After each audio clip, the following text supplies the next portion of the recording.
எனது அன்பு உறவுகளுக்கு வணக்கம். நான் டாக்டர் இருதயம் வல்லரசு, வழக்கறிஞர், தலைவர், மக்கள் மேம்பாட்டுக் கழகம். 1950 குடியரசுத் தலைவர் ஆணை பாரா 3 ரத்து செய்ய வேண்டும் என்கிற போராட்டம் தான் கருப்பு நாள். கிறிஸ்தவர்களுக்கான இடஒதுக்கீடு மறுக்கப்பட்டது. இந்து தலித்துகளுக்கு மட்டுமே இடஒதுக்கீடு என்று இருந்த நிலைப்பாட்டை 1956 சீக்கியர்கள் முறியடித்து இடஒதுக்கீட்டை பெற்றுவிட்டார்கள்.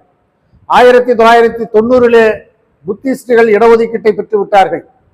எஞ்சி இருப்பது இஸ்லாமியர்களும் கிறிஸ்தவர்களும் மட்டுமே இடஒதுக்கீடு பெறாமல் வாழ்ந்து கொண்டிருக்கிறோம். உச்ச நீதிமன்றத்திலே 1964 சூசை என்பவர் வழக்கு தொடுத்தார். அந்த வழக்கு தொடுத்து உச்ச நீதிமன்றம் தீர்ப்பளித்த பொழுதுதான் ஆணை பாரா 3 ரத்து செய்யாமல் இடஒதுக்கீடு கிடையாது என்கிற நிலைப்பாட்டை தெரிந்து அந்த ஆணையை ரத்து செய்வதற்கான அந்த நாள் தான் கருப்பு நாள்.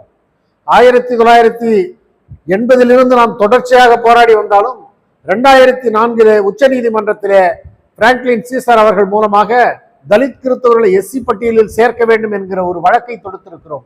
ஆனால் உச்ச நீதிமன்றம் இதுவரை தீர்ப்பு வழங்கவில்லை. மத்திய அரசு இதுவரை கிறிஸ்தவர்களுக்கான இடஒதுக்கீட்டை பற்றி பேசவே இல்லை.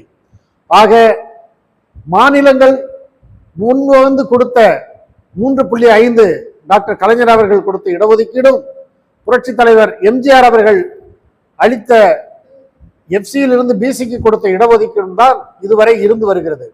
அதை அடுத்து புரட்சி தலைவி அம்மா அவர்கள் வன்னிய கிறிஸ்தவர்களுக்கு எம்பிசி வழங்கினார்கள். ஆக இப்பொழுது 69% இடஒதுக்கீட்டில் கிறிஸ்தவர்களுக்கு இடஒதுக்கீடு இல்லை என்கிற நிலைப்பாட்டில் நாம் வாழ்ந்து வருகிறோம்.